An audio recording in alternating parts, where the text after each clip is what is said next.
Hey guys, so I'm finally going to start working on my mini camper, and I'm going to first start with the power system. And with the Cooper, you don't got a lot of room for a big power system or a custom power system because you don't really want to be rubbing up against a big inverter or a big battery while you're sleeping at night. So I do have a standalone system, and instead of solar panels, I'm going to go with car charging. So I'm going to use this kit that I got with this Blue Yeti kit. It has a car alternator charger that you'll hook up and it'll charge the system a lot faster than a solar panel will do. So that'll make my system a lot more compact, which will match my mini camper build.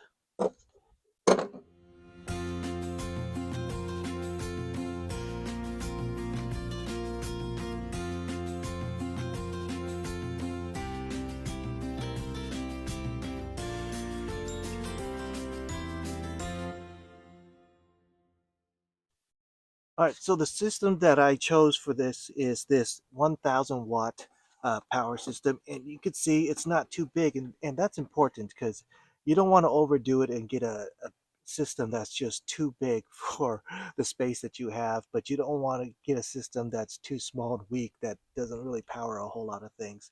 So this is going to fit perfectly in the space that I have in mind for it. So let's check it out.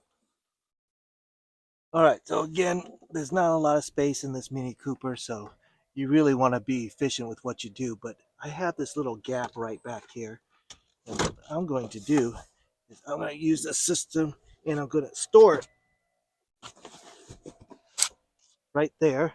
And that will allow me to pull my seat pretty much all the way back.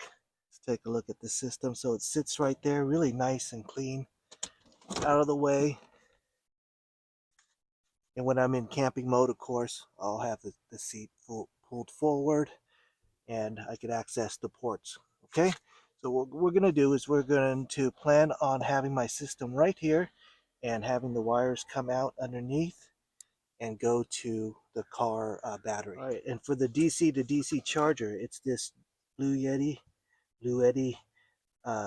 Charger 1, the model, and it came as a kit, as a package with that power block, and it has these ports that we'll use to plug in to charge that, and looks like it's got some terminals too for you to connect to the battery and things like that.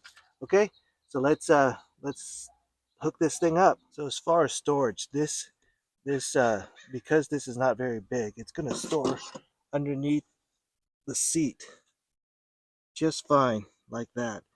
So it'll be nice and clean, it'll be out of the way. I'm going to store it underneath the seat and I'm going to pull the routing back there. Okay, so the hookup of this power DC to DC charger is really simple. You just connect it to the battery, which is connected to your alternator, but we'll just say you just connect it to the battery, and then from there you use that pin that they give you and you plug it into your power station. That's it. There's really nothing else. And it looks like they do recommend a 6 gauge wire and a circuit breaker, but that's an optional accessory. I don't have that, but I do believe I have some six gauge wire laying around, so we're going to hook that up. Okay, so what I do is I routed the line through here to the battery. I'm just going through the side wall right here, and you can see I'm coming out underneath the door, and I'll be able to route it back underneath my seat. Okay, so I don't want to connect the battery yet because I don't want to make these two lines live, so I want to connect these to my charger first. All right, so we'll connect it to this charger first before we connect it to the battery. All right, so for these wires into the input, what I'm going to use is these connectors that they gave you and fit them on, crimp them in, and then we'll be able to plug it in and clamp it down with these nuts that are on the inside using the Allen wrench that they give you and the tightening nuts right there. Okay, so you just stick it in there and then we'll clamp it down. All right, so we're going to plug these in and we're going to clamp it down tight.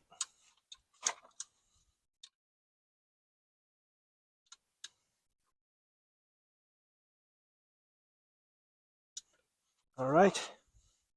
And no, I don't have a fuse. I'm going to have to add a fuse later, but I don't have a fuse right now.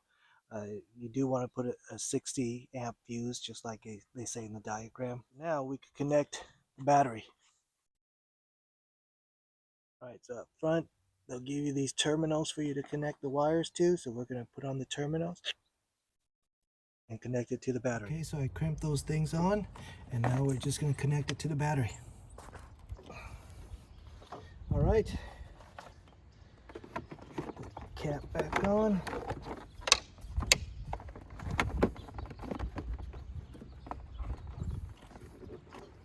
Okay, we should be good.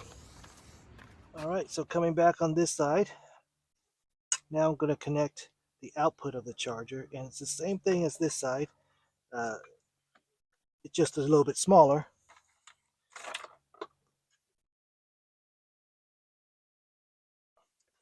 Okay, that's it. Now I'm just going to put this underneath.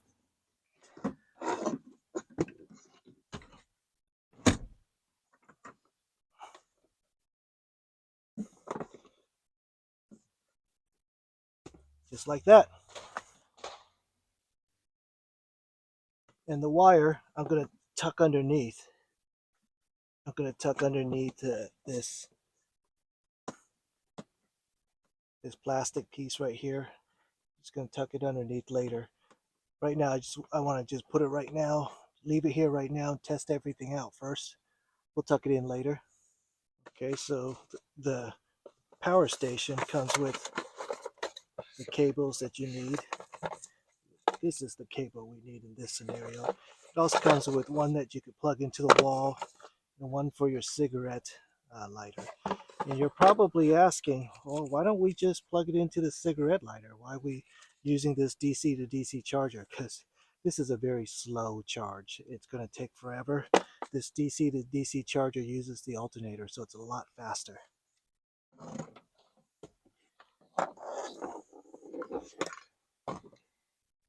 Connect these guys. There you go. Put this back underneath the chair. And now this you plug into the power station. It's right here. Just wanted to show you guys before I put it back. Just like that.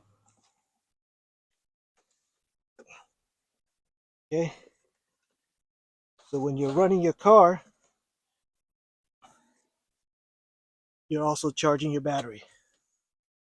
All right, so let's turn on the motor and check to see the charging level.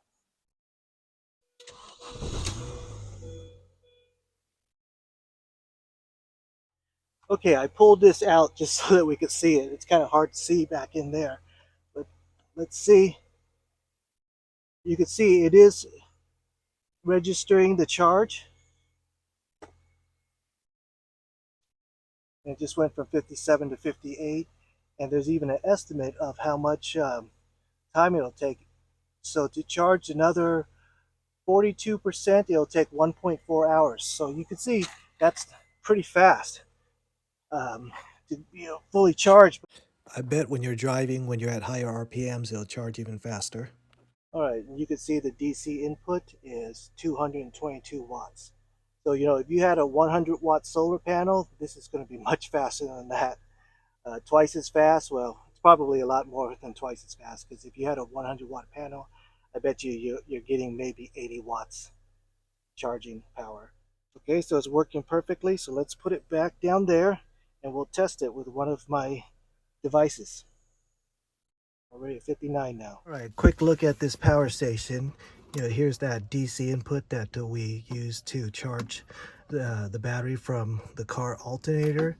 There's a DC port, like a cigarette lighter type. 4 USBs, 2 USB-As, 2 USB-Cs, and 2 power outlets.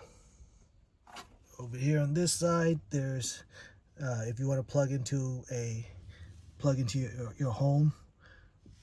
This is a 110 plug. Here's a grounding if you want to use grounding. All right, so I tested the charger and that's working great. So now I want to test this power station. So I want to make sure it has enough power to actually cook some things, because you don't want to get a station that's so small that you actually can't use it for anything except charging your phone.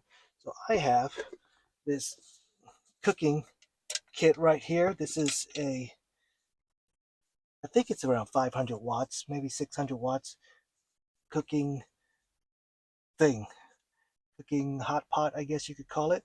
So we're gonna cook the favorite camping meal is packaged ramen. So let's give it a shot. All right, so we got some water in this. I'm gonna power this thing on. So we got 59% right now. Turn on the AC. And we're gonna turn this on. Okay, I can hear the fan going, so it's powering up. So you can see it's using around 521 watts right now, which is right about right. So we'll see if we could cook a meal and see how much power it consumes after we cook a meal. And we're gonna come back after this water boils and see where we're at. All right, so I could already hear the water starting to boil. Hopefully the mic could pick that up. We're down to 56 now. So let's start adding the packs.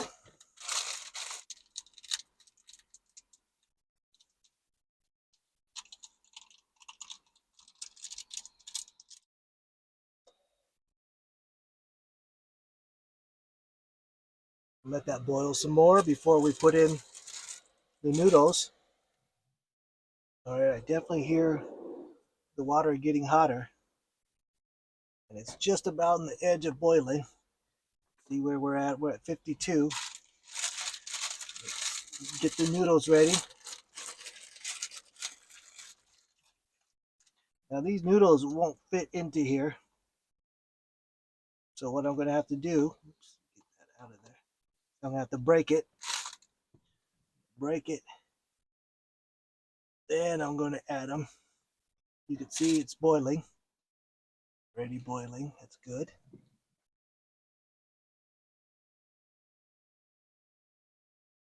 Let that keep cooking. All right, let's check on it. See, 51% now.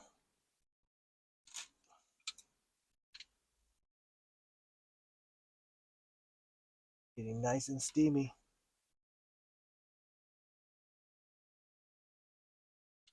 Probably put too much water. All right, looks like it's steaming really good. Now we're down at 50%. Oh, look at that. You can see it's boiling quite a bit.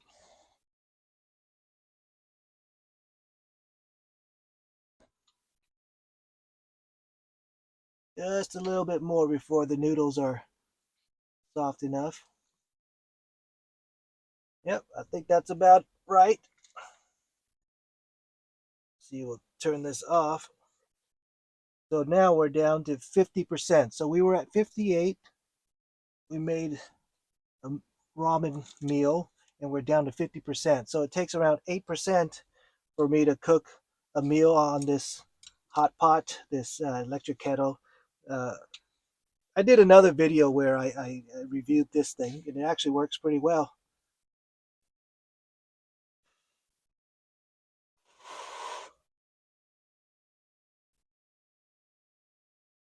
Yep, perfect.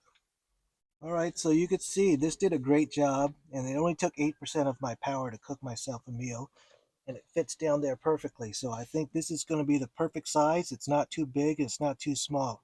It's pretty much the biggest power station I could get in there without pushing back on the chair, because if it gets too wide, I won't be able to sit back fully, and I don't want that either. So this is a 1000 watt max, so that was plenty of power. It only used half the power for this thing. This used 500, 5 something at peak, and 220 when it was at uh, just average. All right, great. So now I have my power system all ready to go. It's tested. I'm ready for the next stages of my camper build, which is I'm going to take out this seat and build a bed right where I'm sitting right here. I'll be taking out these back seats also, or the back rest, but I'll leave this bottom part, but then we'll make a bed. So that's for another video, but today my power is complete. For product details, check out the link in the description.